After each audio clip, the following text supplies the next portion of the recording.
Good evening and welcome to On Assignment. Lithuania celebrated 25 years of independence from the Soviet Union this month. But those celebrations come at a time of heightened tension between Lithuania and its former Soviet rulers Russia. I travelled to the country to find out why Russia's policy in Ukraine is a source of fear for many Lithuanians.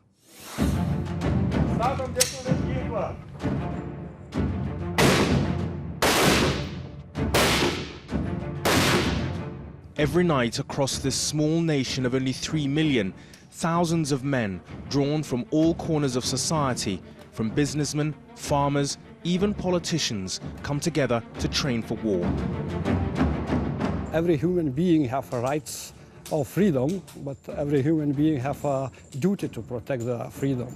And when I see what is happening in the neighbors countries, I say that I should start for myself and to join the union. They call themselves the Union of Riflemen, a volunteer civilian defense force. The government wants them to be ready in case Lithuania is invaded, and their numbers are skyrocketing.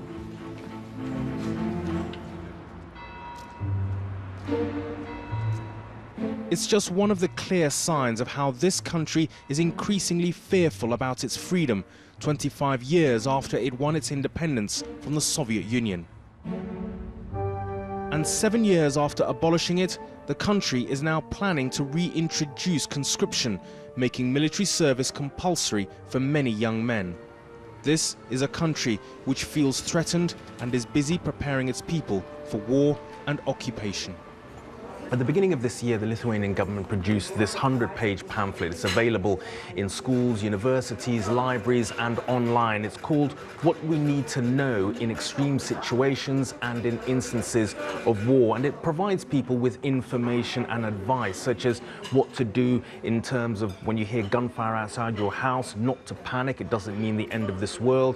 It tells people how to keep calm in situations of war, and also that should the country be occupied, one of the best forms of protest is to do your job badly as a way of undermining the occupying power. And of course, the reason behind this pamphlet is the situation in Ukraine and how it's making Lithuanians feel.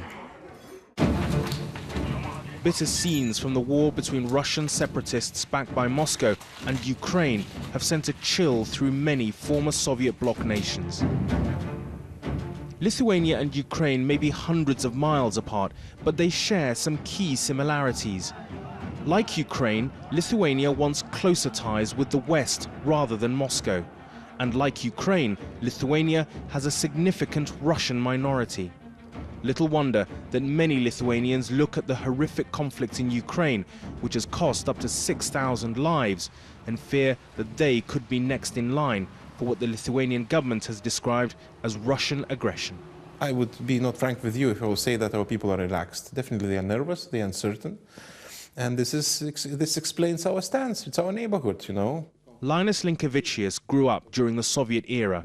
He saw Lithuania gain its independence as a young man and never imagined Russia would be seen as a threat again. It's illusion, and it's really a mismanagement when somebody thinks that what's happening in Ukraine is some remote. It's not with us, you know, it's with them. And it's maybe not happening at all sometimes, you know.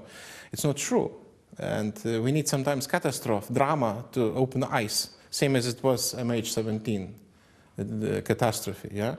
Those who thought that it's far away suddenly noticed it's in their family. Do you think there's a danger that the more this rhetoric talks about the potential threats from Russia to countries like Lithuania, the more you sleepwalk into a crisis? On one hand, you shouldn't have panic, but it would be the same bad thing to relax. So we should find some middle size. We should trust, we should do what we have to do, also on our own, by ourselves. And at the same time, we cannot be relaxed. But not everyone agrees with the government's view of the danger posed by Lithuania's superpower neighbor. Larisa Dmitrieva is a Lithuanian MP, but is part of the country's Russian minority.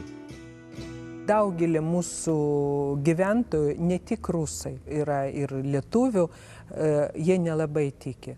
Bet jeigu tau labai dažnai ir apie tai pastoviai kalba apie tą pavojų, tai kai kurie žmonės pradeda galvoti, o gal tai nereikalinga tokia situacija, kuri tikrai gąsdina žmonės ir tą. Buvo susitikimas su Rusijos ambasado ir pats ambasadoris mums pasakė, kad išskyrus visokių tokių politinių, ekonominių, civilinių visokių problemų, kurį mes vis tiek galim bendrauti ir draugauti. A short drive from the capital takes you into the heart of rural Lithuania, towards the Baltic coast. And it's here that you come face to face with Lithuania's uncomfortable proximity with Russia. It comes in the shape of this piece of territory, which is controlled and governed from Moscow. I've come almost 300 kilometers west of the capital, Vilnius. Now, although Lithuania doesn't have a border with mainland Russia, that territory just across the water there is Russian-held, and it has been since 1945. It's called Kaliningrad, and it's of huge strategic value, and it's also the source of tension between Lithuania and Russia. Kaliningrad is heavily militarized. It's home to 2 air bases, missiles capable of carrying nuclear warheads, and Russia's Baltic Fleet, one of the most important in the Russian Navy. Some Lithuanians live in Kaliningrad and travel back and forth across the border. I'm at the border to speak to a man who grew up and lived on the other side of the water. Sigitas, what was life like when you were leading the Lithuanian community in Russia? Viskas buvo gerai. Gyvenom bendroj toj Tarybų sąjungoj, kaip ir nebuvo sienų. Sigitas Samborskis was a leader of the Lithuanian community in Kaliningrad. He says he has had to leave and says it's not safe to go back. Pavojinga. Dabar yra pavojinga. Tiesiog tokie areštai, ant sienos sulaikymas 48 valandom. Dar visokios provokacijos. Sigitas, it's dangerous for you to go back, but you have a home there, you had a life there. How does that make you feel that you can't go back to it? Žiūriu iš šito kranto į savo mielą Prūsiją ir ašarėlę išspaudžiu, kas belieka.